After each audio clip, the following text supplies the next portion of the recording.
Salut tout le monde, oui c'est encore moi.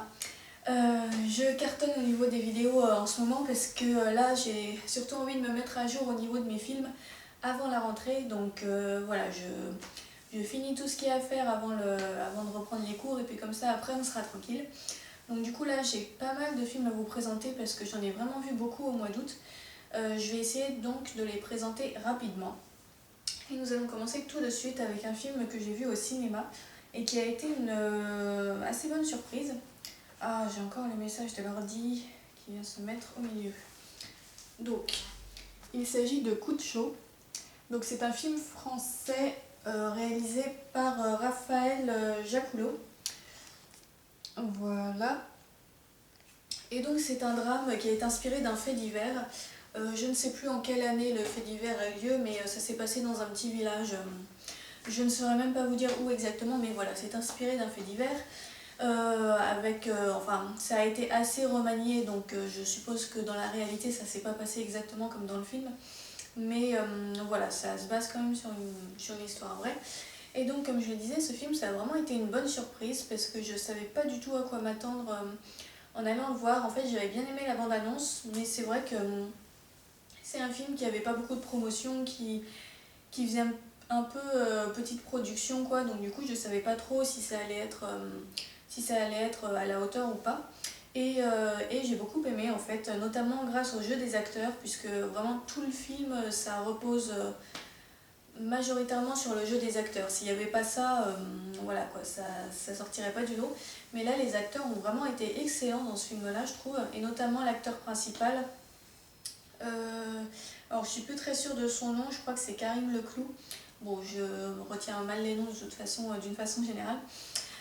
Et donc en fait ça raconte l'histoire d'un jeune homme qui est un peu qui s'appelle Joseph et qui est un petit peu attardé en fait. Alors il arrive quand même à se débrouiller pour vivre à peu près normalement, on va dire. Donc il habite encore chez ses parents. Mais il a beaucoup de difficultés dans ses relations avec les autres parce qu'il comprend pas bien notamment les règles sociales en fait, et il a beaucoup de manies, de tendances, notamment une assez forte tendance à la kleptomanie, donc il n'arrête pas d'aller chez les gens, de leur piquer des trucs, voilà. Et puis il est également très brusque dans ses manières avec les autres, il peut parfois même devenir un peu agressif, un peu désagréable. Donc voilà, il est pas très apprécié au sein du village dans lequel il habite, qui est un tout petit village où tout le monde se connaît. Donc voilà, il a vraiment la réputation de l'idiot du village, hein. Là littéralement voilà, l'expression s'applique. Et donc en fait au moment où se déroule le film, le village est frappé par une canicule assez exceptionnelle. Donc il y a une sécheresse qui fait que les paysans ont beaucoup de mal à garder leurs récoltes, à nourrir leur bétail, etc. Donc tout le monde est assez stressé. Et Joseph, lui, il se rend pas du tout compte que c'est pas trop le moment de faire des conneries, et donc il continue à embêter un peu le monde comme d'habitude en allant piquer des objets chez les gens, en s'introduisant chez eux. Et les gens du coup vont commencer à vraiment s'énerver par rapport à lui. Ils vont commencer à devenir un peu agressifs par rapport à lui aussi, à essayer de le faire interner de force, etc. Parce qu'ils veulent vraiment se débarrasser de ce garçon, quoi. Et donc ça va monter en puissance en fait, la haine des villageois contre Joseph va le rendre lui encore plus agressif que d'habitude, et il va se mettre à commettre des actes de plus en plus graves en fait. Et ça va se terminer assez tragiquement. Donc voilà pour l'histoire en gros. Et oui, j'ai vraiment trouvé que les acteurs étaient nickel, et l'acteur principal qui joue le personnage de Joseph, il était vraiment super dans son rôle. Alors il a un rôle qui est très antipathique, pour le coup c'est pas un héros quoi, c'est vraiment un personnage qu'on n'aime pas. Enfin, au début on peut ressentir un petit peu de compassion pour lui parce que voilà, on voit bien qu'il est un peu attardé, que c'est pas forcément de sa faute, mais au fur et à mesure que le film avance, on découvre quand même qu'il a malgré tout une certaine méchanceté en lui, et il devient vraiment insupportable et très antipathique, et même très inquiétant en fait. C'est un personnage qui est vraiment inquiétant, qui met très mal à l'aise, et donc il y a une ambiance assez pesante dans le film par rapport à ça, que j'ai trouvé vraiment très bien maîtrisée, qui remplit bien son rôle. Alors du coup, C'est un film, je peux pas dire que j'ai adoré ce film parce qu'il met vraiment mal à l'aise, donc en sortant de la salle, on est un peu gêné d'une certaine façon parce que voilà, c'est des émotions vraiment assez négatives qui ressortent de ce film. Mais il est vraiment très bien réalisé, les acteurs sont super. Et voilà, je trouve que c'est un très bon film qui remplit bien, enfin qui a bien réussi son pari et que je conseille. Voilà, ça fait du bien d'avoir des bons films français pour se dire que voilà, on assure sur le plan cinématographique. Alors après ça, hop, après ça, je me suis regardé un petit Blu-ray, à savoir Le plus beau pays du monde. Donc c'est un documentaire très très grand public, plutôt destiné pour la jeunesse en fait. Et donc sur l'écologie et en fait principalement sur la faune française. Donc, donc le plus beau pays du monde c'est la France, hein, bien entendu. Et donc ça nous parle donc notamment des animaux qui vivent en France et aussi un peu des paysages et de notre environnement naturel quoi. Donc c'est ça qui m'avait attiré dans ce documentaire à la base, c'est pour ça que je l'avais acheté. Et bon, finalement j'ai été un petit peu déçue parce qu'en fait c'est vraiment vraiment pour la jeunesse. D'ailleurs en fait c'est marqué Disney Nature, c'est un truc Disney à la base. Mais bon, je m'étais dit que peut-être que malgré ça, ça resterait bien pour les adultes aussi, mais en fait non, pas vraiment, c'est vraiment plus pour les enfants. Donc bon, il y a des belles images, etc. Et puis c'est bien pour le jeune public, ça leur fait découvrir les animaux, etc. Mais pour un public adulte, c'est vraiment trop trop naïf et voilà quoi, c'est trop sommaire, c'est trop... tout le monde est beau, tout le monde est gentil, voilà, les gentils petits animaux, c'est vraiment présenté de façon un peu comme ça. La voix off est un petit peu agaçante par moments, je trouve. Donc voilà, et puis je me suis rendu compte surtout que je l'avais vu en partie à la télé, mais j'avais pas reconnu que c'était ça en fait, donc finalement il y avait toute une partie que j'avais déjà vue en fait. Mais donc en conclusion, c'est bien pour les enfants, mais pour un public d'adultes, je ne conseillerais pas parce que c'est vraiment trop naïf quoi. Voilà. Après ça, au cinéma, encore une fois, je suis allée voir encore un film plutôt pour la jeunesse, Le Petit Prince. Voilà. Donc j'ai failli ne pas aller le voir ce film parce que la bande-annonce ne m'avait pas vraiment attirée. Et puis en fait il s'est avéré que ce jour-là je m'ennuyais beaucoup et que j'avais un peu rien d'autre à faire. J'avais déjà vu les autres films que je voulais voir, etc. Donc bon, je suis allée le voir vraiment parce que j'avais rien d'autre à faire.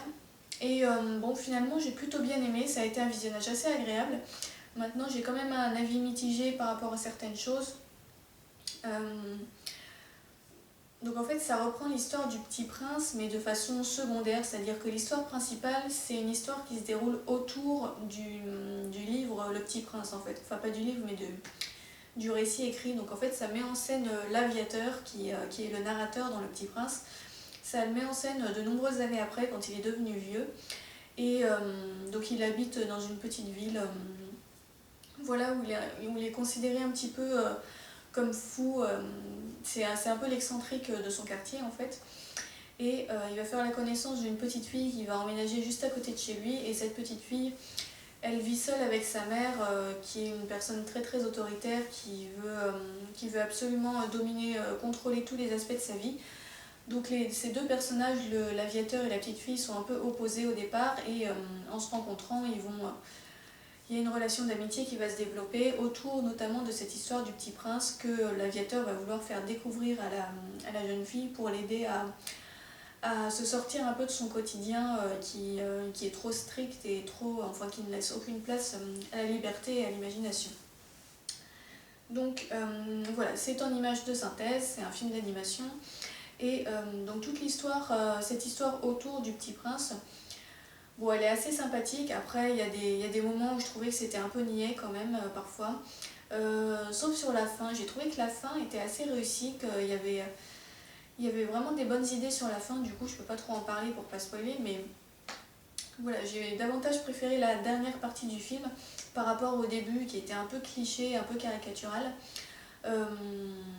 Je me suis pas spécialement attachée au personnage, mais après, ça je pense que c'est plus parce que ça s'adressait avant tout à un jeune public, je pense. Donc les personnages sont pas forcément hyper complexes. Voilà. Et par contre j'ai bien aimé tout l'aspect par rapport à l'histoire du Petit Prince en elle-même, donc qui est présentée d'une façon un peu différente. Donc là c'est pas des images de synthèse, c'est des images d'animation, je sais pas trop comment décrire ça. Un petit peu comme fait avec du papier en fait, je sais pas trop comment décrire ça, mais c'est pas le même type d'image. Et cette partie-là, donc qui raconte vraiment l'histoire originale du Petit Prince, là j'ai bien aimé, j'ai trouvé ça assez poétique, c'était agréable à regarder, etc. Donc voilà, dans l'ensemble c'est un film que je dirais que j'ai plutôt bien aimé malgré tout, même si j'ai trouvé que c'était un peu trop jeunesse par moment et que parfois c'était un peu cliché, mais qui plaira sans doute beaucoup aux enfants et qui est donc quand même agréable à regarder, même à l'âge adulte. Voilà. Ensuite, j'ai vu Wolverine, le combat de l'immortel. Donc en fait la dernière fois je vous avais présenté X-Men Origins Wolverine et en fait j'avais acheté un coffret où il y avait les deux, le Origin et le combat de l'immortel. Donc celui-ci je l'avais vu au cinéma à l'époque de sa sortie, j'en gardais un souvenir assez agréable. Donc voilà, j'ai décidé de le revoir. Bon, encore une fois c'est un film que j'ai trouvé assez divertissant mais qui n'est pas franchement exceptionnel.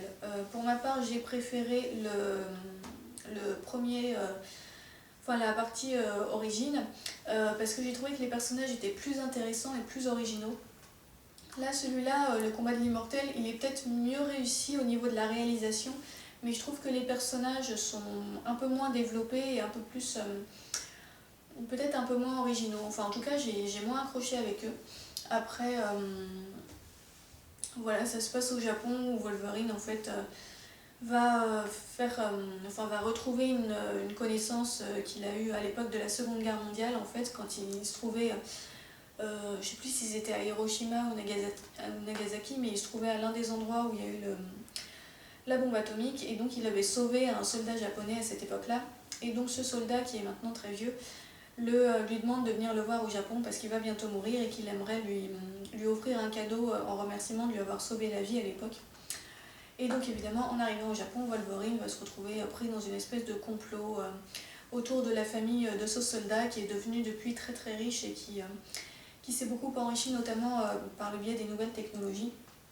Et donc il va il va rencontrer différents mutants, voilà, certains vont être ses ennemis, certains vont être ses amis, et puis c'est plein d'actions, il va y avoir des grosses courses poursuites, et il va rencontrer une belle jeune femme, et ils vont plus ou moins flirter ensemble, et voilà. C'est vraiment le scénario très très basique, voilà, très très basique. Ça remplit bien son rôle, c'est divertissant, c'est rythmé, il y a beaucoup d'effets spéciaux, etc. Mais au niveau du scénario, ça va pas forcément très très loin. Donc c'est pour ça que voilà, on peut s'en passer si vous n'êtes pas fan des X-Men. Si vous êtes fan, c'est toujours sympa à regarder pour avoir le personnage de Wolverine et pour découvrir de nouveaux personnages de mutants. Mais c'est vrai que c'est clairement pas le meilleur de la série. Ensuite, j'ai vu un Disney Pixar que j'avais envie de revoir, que je me suis racheté. Il s'agit de Monstre Academy. Donc c'est le deuxième, enfin c'est la suite de Monstres et compagnie que j'avais vu au cinéma encore une fois et que j'avais envie de revoir comme ça pour le plaisir. Bon, c'est un très très bon Disney Pixar, très drôle, avec un univers très riche, j'ai envie de dire un peu comme d'habitude avec ces films-là. Donc là ça se passe dans le passé en fait par rapport à l'histoire de Monstres et compagnie. Ça se passe à l'époque où Bob et Sully étaient à l'université. En fait, ils viennent de rentrer à l'université pour apprendre à devenir des monstres quoi. Et donc ça raconte en fait leur première année d'études. Et donc on découvre plein de nouveaux personnages, un nouvel univers aussi puisque c'est tout l'univers du campus en fait de l'université des monstres. Et voilà, c'est très très drôle, c'est plein d'action, c'est bien pensé, c'est bien fait. Et j'ai encore une fois passé un très bon moment en le regardant. Alors, on arrive bientôt à la fin. Au cinéma, donc troisième et dernier film de cinéma que je vous présente, qui a été une très bonne découverte. Il s'agit de American Ultra. Alors là, j'ai une image un peu plus petite. Hop. Donc American Ultra, c'était également un film que j'avais hésité à aller voir parce que J'avais pas vu la bande-annonce, mais j'en avais un peu entendu parler en fait, et je sais pas, le synopsis me semblait un peu bizarre, et apparemment il y avait certaines personnes avaient eu un avis mitigé dessus. Donc du coup je savais pas trop à quoi m'attendre.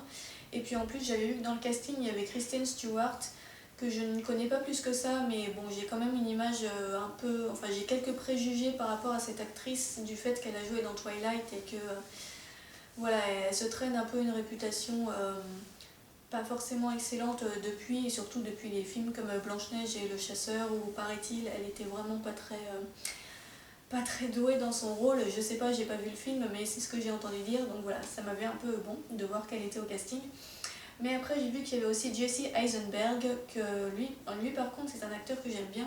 Il a joué notamment dans The Social Network de David Fincher.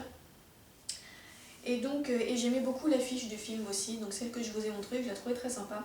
Donc j'ai décidé d'aller le voir par curiosité, et j'ai vraiment beaucoup aimé ce film, franchement. Je l'ai trouvé super drôle, c'est plein d'action, et puis il y a un univers que j'ai trouvé vraiment sympa aussi. Alors en fait ça raconte l'histoire d'un couple donc, qui vit dans l'état de Virginie, si je ne dis pas n'importe quoi, aux États-Unis.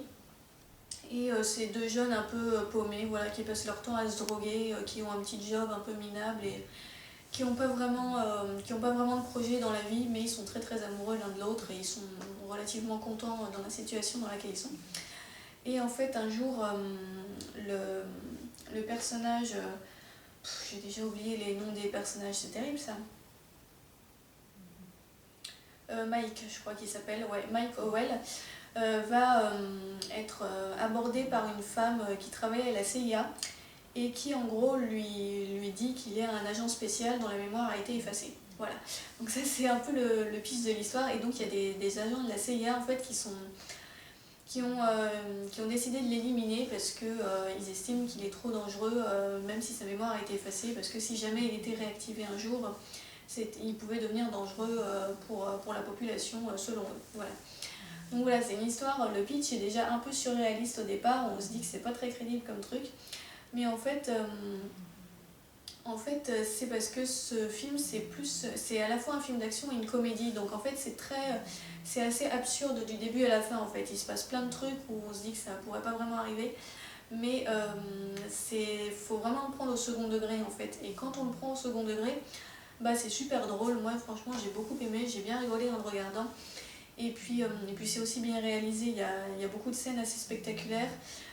Alors c'est pas trop gore, je dirais même que c'est pas gore du tout, il y a quelques scènes où on voit qui tue des gens, mais c'est pas affreux quoi. Ça c'était une de mes craintes au début, et en fait non, ça s'est avéré tout à fait supportable. Et au niveau de l'ambiance, ça m'a un peu fait penser au film Kingsman Service Secret, pour ceux qui l'ont vu. C'est une ambiance comme ça, très déjantée, avec beaucoup de combats, ça part un peu dans tous les sens, et c'est très déjanté, voilà, il n'y a pas d'autre mot. Et j'ai trouvé que Kristen Stewart était assez bien dans le rôle, du moins au début du film, parce qu'en fait je peux pas trop dire de détails, mais comment vous expliquer ça? En fait, au début du film, ça va, mais à un moment dans le film, il se passe un truc qui fait que j'ai trouvé que le personnage incarné par Kristen Stewart n'était plus du tout crédible, même en le prenant au second degré, ça n'allait plus. Donc du coup, ça m'a un petit peu gênée. Je pense que c'est pour ça que les gens ont eu un avis un peu mitigé, parce que ils lui ont vraiment assigné un rôle qui... C'est pas possible qu'elle soit crédible dans ce rôle-là, quoi. Elle est beaucoup trop jeune, et puis c'est juste pas crédible du tout, quoi. Bref. Donc voilà, mais malgré ça, j'ai vraiment passé un super moment en regardant ce film. C'est beaucoup inspiré de l'univers un peu des bandes dessinées et des comics en fait. Et le générique de fin est assez original. Donc voilà, j'en dis pas plus. J'ai l'impression de m'être exprimée un peu n'importe comment par rapport à ce film, mais je l'ai vraiment beaucoup aimé, et puis et je le conseille assez vivement. Voilà, ça a été une très bonne découverte. Et pour finir cette vidéo, j'en suis à combien de temps? Oh mon dieu, 19 minutes. Bon. En ce moment, je regarde une série documentaire qui est excellente. Il s'agit de Cosmos, une odyssée à travers l'univers. Je vous la présenterai dans ma prochaine vidéo consacrée aux documentaires sur différents types de sujets. Donc là, Comme le titre l'indique, c'est un documentaire sur la cosmologie, c'est une série en fait, où il y a un certain nombre d'épisodes. Là j'ai regardé les 6 ou 7 premiers et j'adore cette série, je la trouve super bien faite. Il y a des images qui sont absolument magnifiques et puis c'est très bien expliqué, c'est très pédagogique. On apprend beaucoup de choses, c'est vraiment... voilà, j'ai pas de point négatif à faire sur cette série. On apprend des choses à la fois sur l'astronomie, la cosmologie, l'histoire des sciences, puisqu'on découvre le destin de différents hommes de science qui ont fait des découvertes importantes. On découvre comment ils ont fait, etc. Et puis voilà, c'est vraiment très bien fait cette série. Moi, elle m'apporte un grand plaisir chaque fois que je la regarde. Donc voilà, j'en reparlerai dans une prochaine vidéo. Et puis d'ici là, je vous conseille de l'acheter. Voilà. En plus, elle n'est pas très chère par rapport au nombre d'épisodes qu'il y a dedans et à la qualité du contenu. Je trouve que son prix est très raisonnable. Donc voilà, vous n'avez pas d'excuse pour ne pas l'acheter. Donc sur ce, j'arrête cette très longue vidéo et puis ben, je vous dis à bientôt pour une prochaine vidéo. Salut!